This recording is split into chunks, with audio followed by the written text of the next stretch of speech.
Good afternoon. I want to thank everybody who joins us. My name is Olena Teryaeva, and it's my pleasure to see all of you here in Ukraine Media Center, Ukrinform. It's year 10 of the war, and today is day 566 of the full-scale invasion of our homeland by Russian aggressor.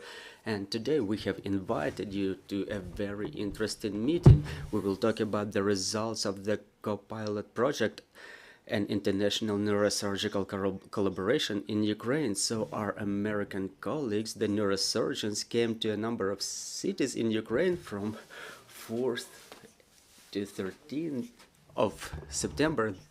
They will oversee an extra difficult and complex surgeries to cure the brain diseases in Ukraine. So let's talk about this mission. What is the content and what was going on? I want to introduce our speakers. Today joining us in the studio are Olena Teryaeva, medical expert, project manager of the RAZOM Health program at the RAZOM for Ukraine Charitable Foundation. Also joining us is Maxim Shapiro, neurosurgeon from the USA. Tim Nelson, a neurosurgeon with expertise in endovascular surgery from the United States. Dmytro Shcheglov, neurosurgeon, interventional neuroradiologist, professor, honored doctor of Ukraine. Mykhailo Kostyuk, a neurosurgeon with expertise in vascular surgery, PhD. Thank you for joining us here. I understand that you have a very tight schedule, so thank you very much for finding time to take part in our event. Miss Olena, let's give the floor to you. Tell us about the project. What's its mission? What cities of Ukraine are included in the projects, and what are the results? Thank you. Good afternoon. Thank you for invitation. The Charitable Foundation RAZOM for Ukraine organizes medical missions of the doctors from Canada and the United States. We organize and accompany those missions. We support the missions of Dr. Ken Nelson and Dr. Maxim Shapiro to Ukraine, our honorable neurosurgeons, and Charitable Foundation RAZOM for Ukraine was established in 2012 in the United States by American volunteers of Ukrainian origin to build the successful Ukraine and reinforce the voice of Ukraine in the United States. Physically, the Charitable Foundation RAZOM for Ukraine started working in Ukraine back in 2014. And starting from the 24th of February last year, when the full-scale invasion of Ukraine has begun, we focused all of our efforts on operative response, and we do everything we can do to bring the Ukrainians' victory closer. We help the medics, both civilian and military. We help the civil organizations, the civil and military hospitals, and people directly from hand to hand. During this period of armed aggression of Russia against Ukraine, we collected donations in amount of around $100 million for Ukraine. We have 5 areas of work, including one of big area which is of highest importance is RAZOM Health, a medical area of our work. We work with a number of international partners, including local Ukrainian partners, and we implement many different projects. First, we hand over the medical equipment and powerful generators for the civil hospitals. We send medical equipment, hygienic products, and medicines for the patients of the hospitals. We train and provide stipends for medical teams during the special medical training course in management, so-called mini MBA. We procure filtration stations for the medical institutions of Kherson region. We buy portable ultrasonic devices for military medics, and we train them how to work with them. The mobile ambulances work in Donetsk and Kharkiv regions. that were provided by us to provide medical support to the citizens in the deoccupied territories. Also, as a part of our medical area is also CO-PILOT project. And thanks to this project, we are able to invite the leading American and Canadian surgeons to Ukraine, who specialize in ultra-complex reconstructive orthopedic surgeries. They provide advice to Ukrainian patients, and they exchange experience, they train them, they exchange experience with the Ukrainian colleagues, and within the 5 years of the full-scale invasion, CO-PILOT brought 5 medical missions to Ukraine. The doctors fulfilled 145 complex surgeries, and they were supporting the Ukrainian colleagues during the after-surgery periods.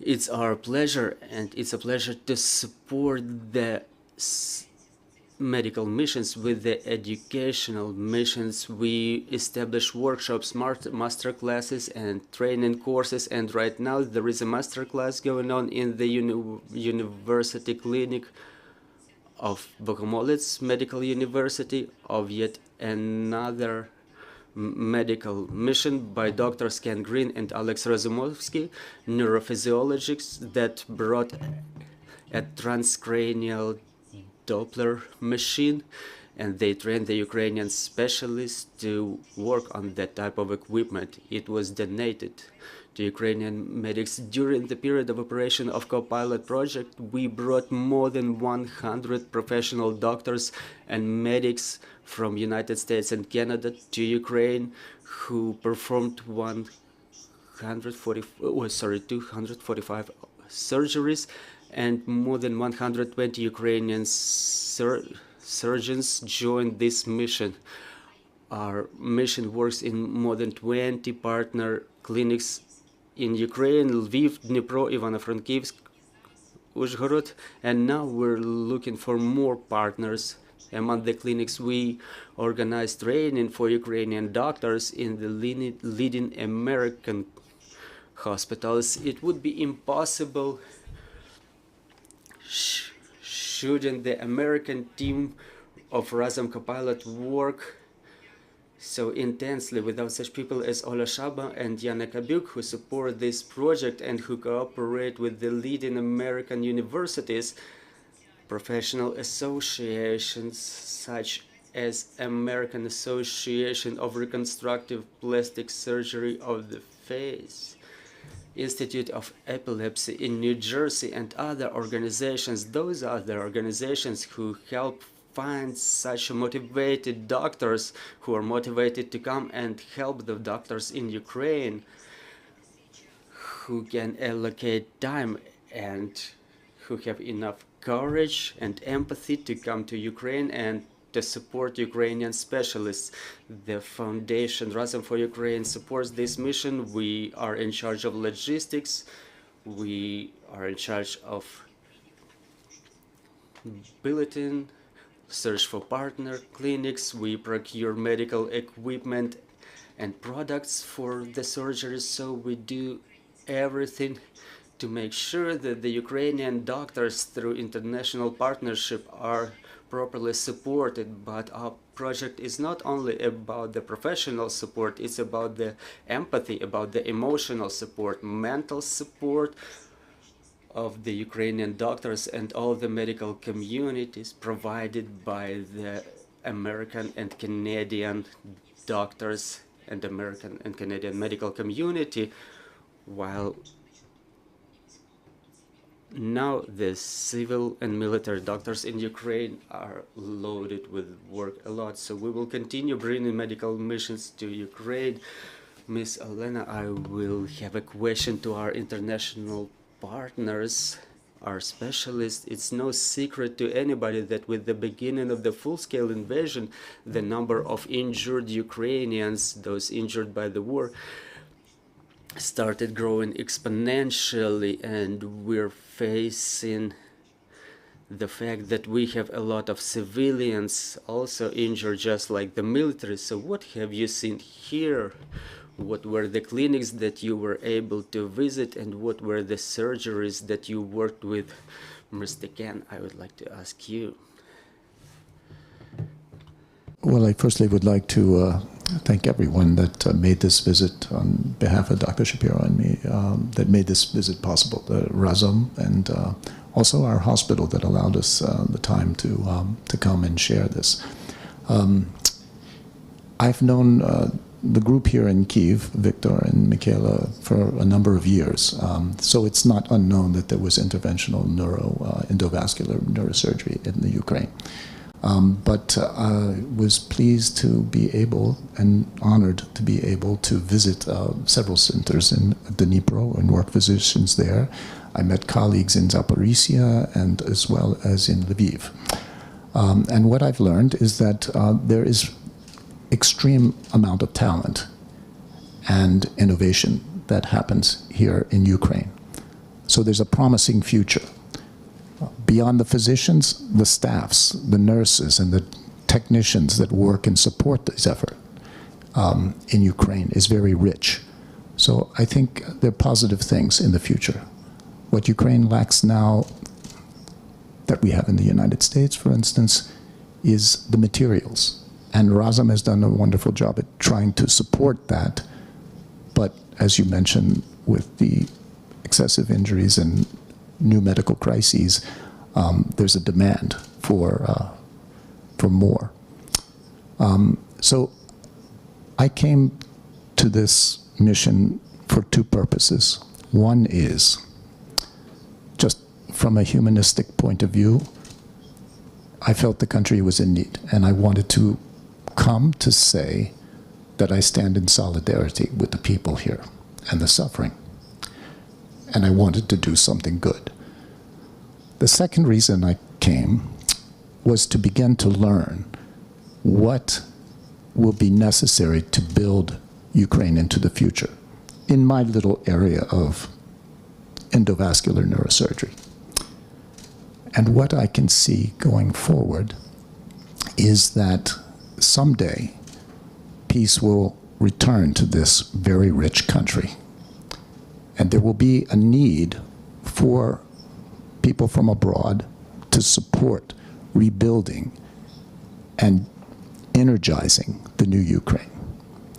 So that's what I would like to leave with, this positive thing that I am confident this great land will recover from this. But it will need to have friends abroad to make that happen quicker. Thank you very much. Thank you to RAZOM, Victor and Mykhailo for hosting us here and allowing us into your hospital to work and do the good things and support your excellent efforts.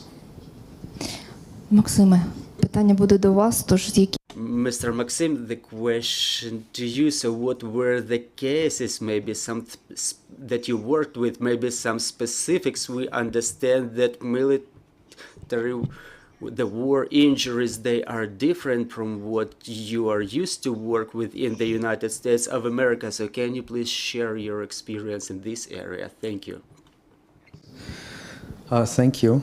Well, I will answer the question, and I want to thank everybody here for coming, first of all, because, again, this is, and it goes back to your question.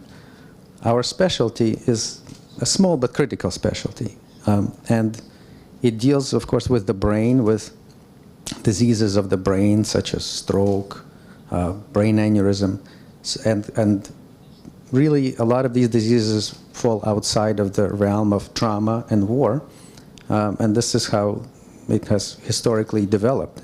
But these are very important, obviously terrible diseases, and we are honored and privileged to be able to help, as Dr. Nelson said, in that regard. But to answer your question, traditionally, our specialty has not been really equipped to deal with trauma, with blast injuries, mine injuries, mostly like shrapnel fragments, until recently. So what we've witnessed, one of the things that we have seen here particularly in Dnipro, we worked with Dr. Yuri Chernyshenko there. What we've witnessed is that right now, the capabilities of our specialty in treating war trauma have really matured. They have, it's now something that can be done, that can save lives, and of course they do it under very difficult circumstances with equipment that can be much better, with tools that they need more tools. I'm sure you all know that. But what he can do, Yuri, I think right now, Dr. Chernyshenko, is by far the most experienced trauma endovascular surgeon for brain and neck and head and neck trauma in the world. And we speak, I say that because I know the people that do these things in the world, and he is by far the most experienced, and Ukraine is the most experienced country in the world. A few days ago, on Sunday, we had a webinar of sorts called Bananas, and many people connected from around the world, and we had a session to show what he does and what other people from Chicago and other places have showed their experience.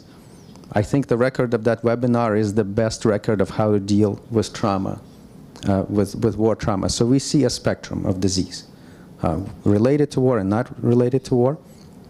And we are privileged to be able to help with both of these. Максиме, я знаю, що ви Mr. Maxim, I know that you were born here in Kiev. You're ethnically Kievite, so what it feels like coming back to Ukraine? Of course, it feels very emotional for me. I have family here in Ukraine. We left a while ago in 1990. But coming back, of course, is very emotional. And I think especially for me personally, I am extremely happy that I have a skill that is needed in Ukraine now, and that at this point, it's been over 30 years since our immigration, that I can give something back that I think is very meaningful. That we come, and not just myself, of course, but our whole group, Dr. Nelson, that we can bring a team.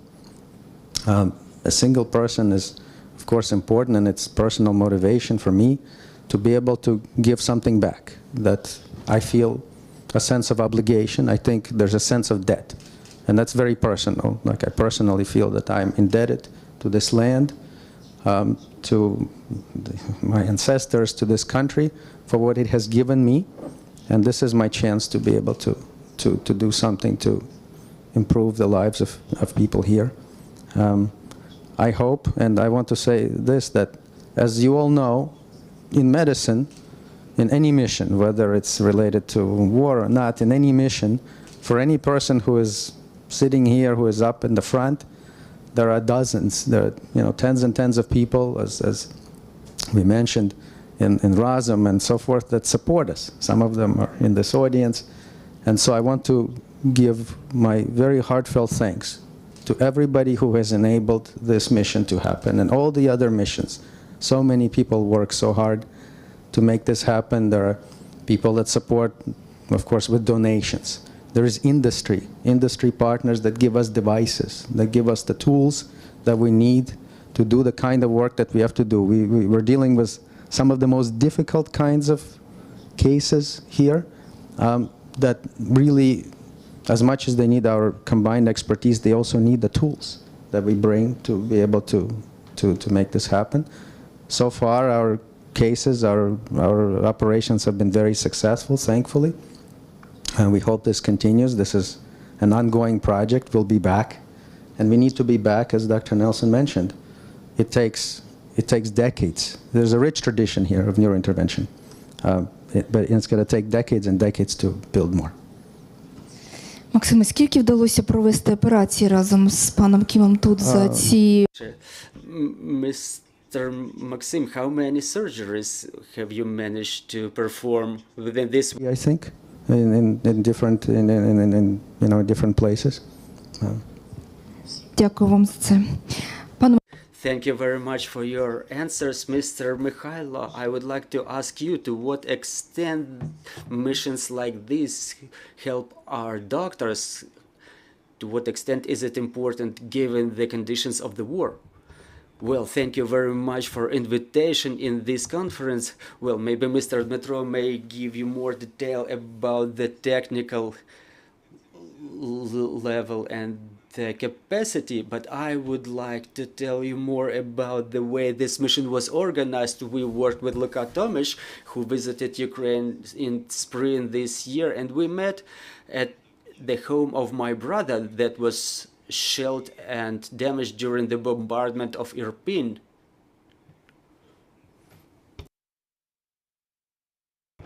And we had such a conversation as we were going through the rooms, watching the consequences of the shellings. He said, I have a friend who is originally Kievite, so let's invite him here.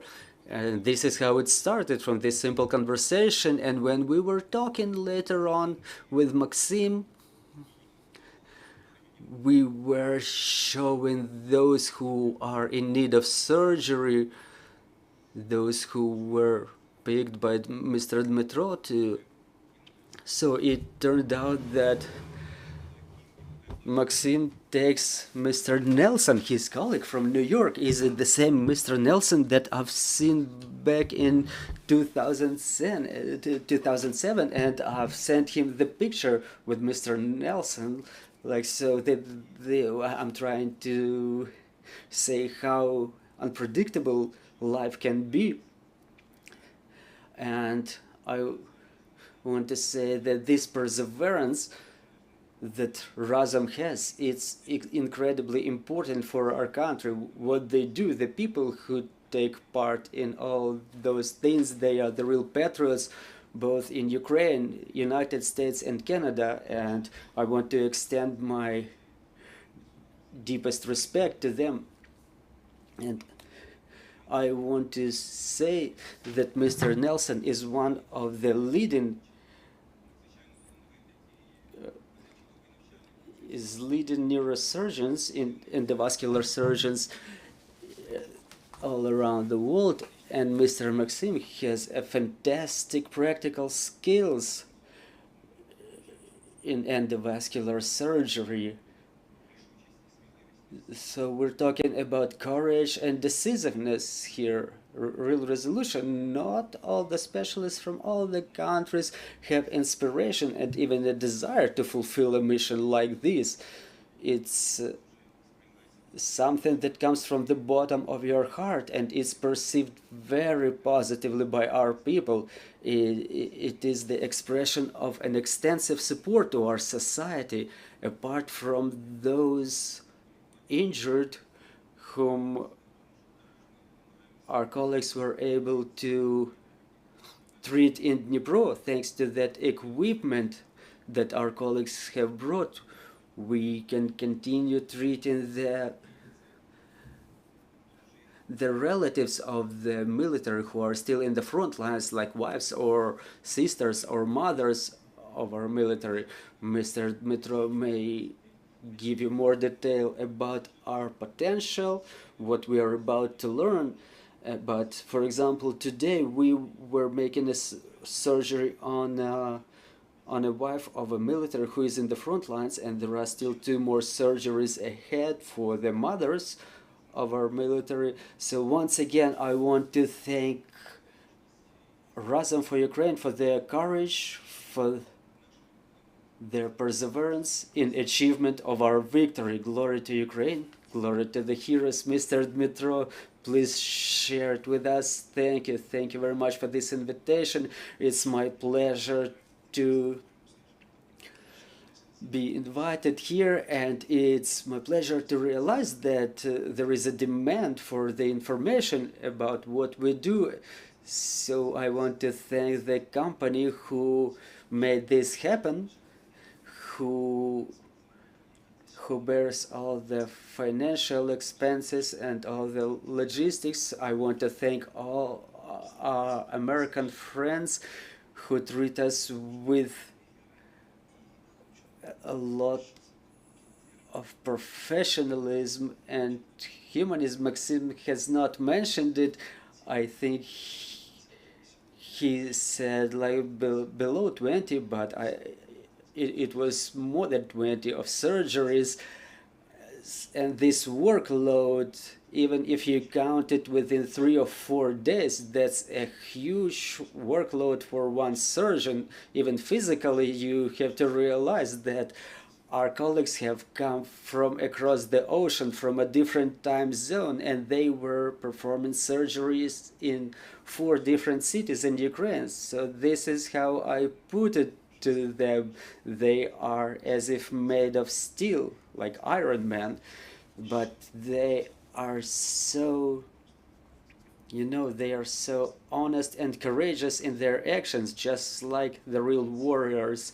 So there was a number of wonderful surgeries performed, and we don't only work with the military, just like Mr. Mykhailo says, that there is no single family in Ukraine that would not have been affected by the war. Some may have left the home.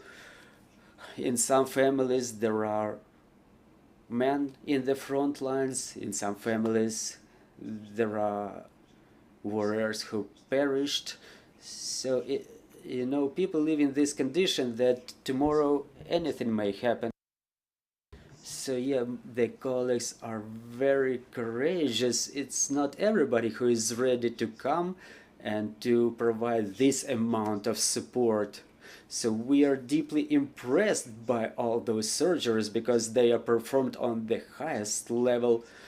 And such surgeries is something that we also used, but we use them in more of a sporadic manner because they are pretty expensive.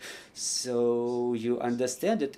I can say that the surgery performed by Mr. Nelson and Mr. Shapiro may cost up to $80,000, and they made it for free. Obviously, we provide all the support possible if anything is missing for the surgery. So it's an important step. It's a very difficult work. It's the first time that I see this in my life. We communicated with a lot of colleagues from Europe, from France and other countries, but this is the first time it's done. So to say from the very bottom of the heart, not only me, but all of my colleagues were present. It's real impressive. Thank you very much, Maxim, Mr. Ken. I bow in front of you. Thank you for your support of Ukraine, and for all of us, thank you very much. Dear friends, please join our conversation. If you have any questions, please let us know.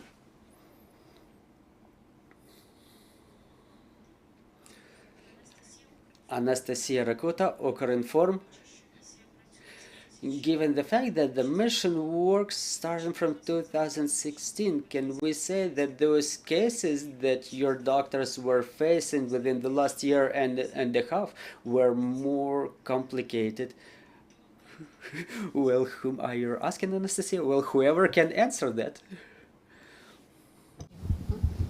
I think that although the philanthropic efforts started in 2016, the cases that we've experienced are cases that occur now, either from battlefield or from just these cities ongoing. And just as an example, and testament to the dedication of the doctors here in Ukraine, we work hard days from the morning till the evening, but then they take us to where we're going to sleep. While we're asleep, there are young doctors that are still attending to the emergencies, whether it's a soldier or whether it's your mother who is having a stroke. They still are available at around the clock. And so I've been very impressed. We had a report from Zaporizhia, a young doctor who only 6 months in the field, at night, midnight, while the rest of us sleep, is doing a stroke work and successfully recanalizing in a blocked vessel. So it's a mix of things. And I want to say that although the war has put additional strain on the system, the doctors are still doing their compassionate work for the normal diseases that they face. And they're doing it with courage and dignity. Thank you. Друзі, чи є ще питання? Dear friends, do we have any more questions? So, I'm having a question to Mr. Shapiro and Mr. Nelson. Are you going to come back again? Yes, we will definitely come back. And I think, you know, I say that sometimes. I think I'm quoting Winston Churchill, who said that it takes 30 years to build a navy and it takes 300 years to build a tradition. And there's a rich tradition here, as you know. Dr. Shcheglov can attest to the fact that some of the seminal, the first kinds of things that were done here in terms of treatment of diseases were done with some incredible innovation. So there's a rich tradition here. As we mentioned, there's world expertise. What needs to be done is that expertise needs to be disseminated. As you know, there's a lot of centers need high quality work, so we need equipment. I think it's important that appropriate equipment be placed in different areas, and there have to be people there.